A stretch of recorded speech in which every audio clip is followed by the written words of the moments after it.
Hello and welcome to the stories of Northern life from the Sault Ste. Marie Museum. Thank you so much for being here. With every episode, you are learning a little more about Sault Ste. Marie history and gaining a greater appreciation of our northern community, the moments, the people, and the places. The Sault Museum is here to preserve your history, but also to share it in as many engaging and entertaining ways as we can.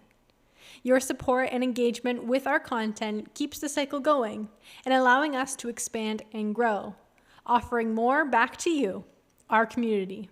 So thank you. Season 2 of the Stories of Northern Life podcast is coming soon.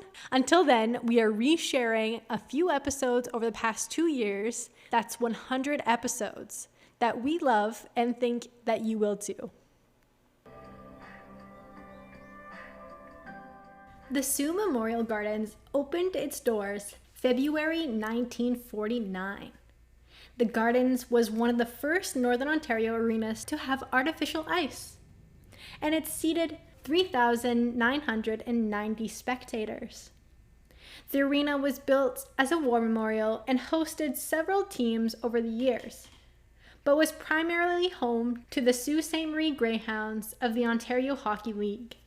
But before we get into the Sault Memorial Gardens, what did the Greyhounds use before the Sault Memorial Gardens was built?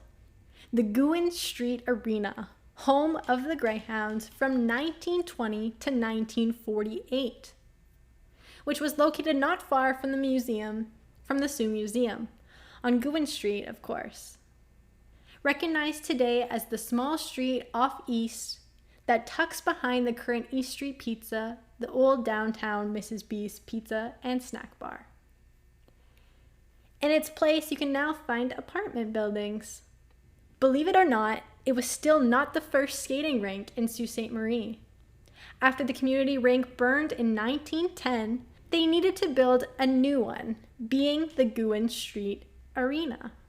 It opened to the public on January 6, 1913. The arena not only had an ice rink for skating and hockey, but it also featured a curling rink, making it a dual-purpose arena. In addition, during the summer months, the skating ice was removed, and the local farmers market moved into the arena, as well as the curling ice surface was transformed into a roller skating rink. It served many roles and purposes for the community in its day, and maybe I'll do a whole podcast on the old Gouin Street Arena. But for now, let's jump to January 7th, 1946. The city of Sault Ste. Marie voted to construct a new recreational facility with an arena. It was approved by the city's residents via a questionnaire to replace the then existing Gouin Street Arena. The Gouin Street Arena didn't cease to exist until 1965, when a disastrous fire struck the building. The plan for the new building originally intended to be more than an arena. It included an indoor pool, auditorium, and large outdoor fountains. Somewhere along the way, the pool, auditorium, and fountains got knocked off the list. The official groundbreaking ceremony took place about 9 months later on September 18, 1946.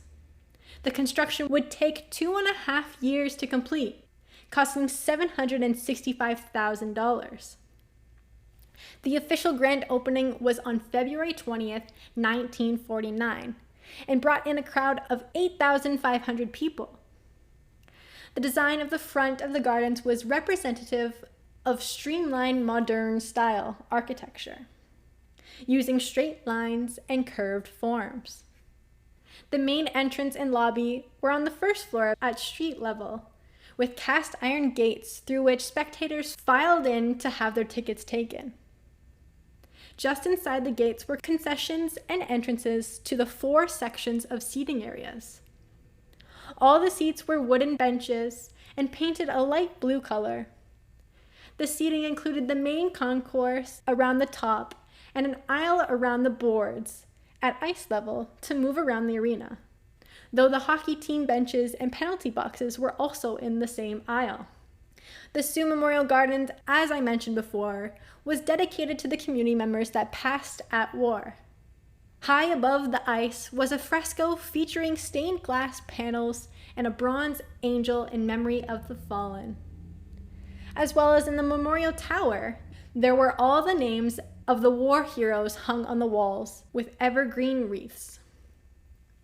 For over 50 years, it served as a venue for large-scale entertainment and sporting events as a memorial to local citizens who lost their lives in the war. The Sault Memorial Gardens is also home to the proudest moment in Sault Greyhound history. It took place on May 23, 1993, when the club won its first ever Memorial Cup championship.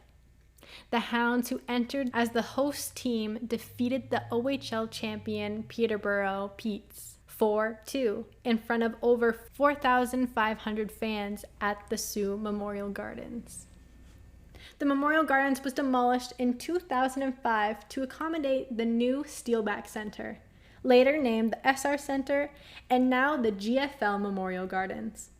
The Steelback Center was the name given to the arena by Steelback Brewery, which actually surprised me in that Steelback was not related to the steel plant. It was in fact a Canadian-based and owned brewery located in Tiverton, Ontario, on the shores of Lake Huron. It ceased operations in 2010. In July 2008, Steelback Brewery ran into financial issues and ended its contract with the city of Sault Ste Marie. SR Steel Algoma bought the naming rights for 10 years, and the new arena name was born. Then came the GFL Memorial Gardens. They named it GFL because of a man named Patrick Dovigi, the founder and owner of GFL, Green for Life Environmental Inc. This man is from Sault Ste. Marie. He grew up playing hockey and was quite good, in fact. He played OHL with the Erie Otters, then NHL with the Edmonton Oilers as a goalie. He later became a CEO and built up a successful waste management company. And then the renaming of the SR Center was a big deal. With the expanding company, and as a Saulite and a young boy that played hockey here, GFL will pay $75,000 a year for 10 years in exchange for naming rights. In addition, GFL granted the arena with 50% discounts on all waste and recycling containers. This name change truly allowed the legacy of the Memorial Gardens to live on. The now GFL Memorial Gardens isn't just home to the Greyhounds. In 2010, it hosted the prestigious Scotties Tournament of Hearts Canadian Women's Curling Championships. And in 2012, it hosted the CARHA, a major recreational hockey tournament that features teams from around the world. Of course, it also had hosted dozens of major artists including Elton John, Kiss, the Backstreet Boys, and the Tragically Hip. All of these arenas through time became more than just an arena. They were places the city was proud of and felt a little more like a community center than an arena. Because whether you were gathering to watch the Greyhounds play hockey, see your favorite band, or even go to the local farmers market, they all represent a meeting place and a place dedicated to feeling a part of something and bringing a sense of togetherness. While each arena got up in age, it was a place where generations grew up, memories were made, and championships were won. And one thing's for sure, that this community will not let much time pass before another arena will be built in place of the other. Thank you so much for listening. Be sure to follow the Sault Museum on Instagram or Facebook to get the most up-to-date information on what we are up to and more Sault Ste. Marie history, of course. Season 2 is coming, so stay tuned.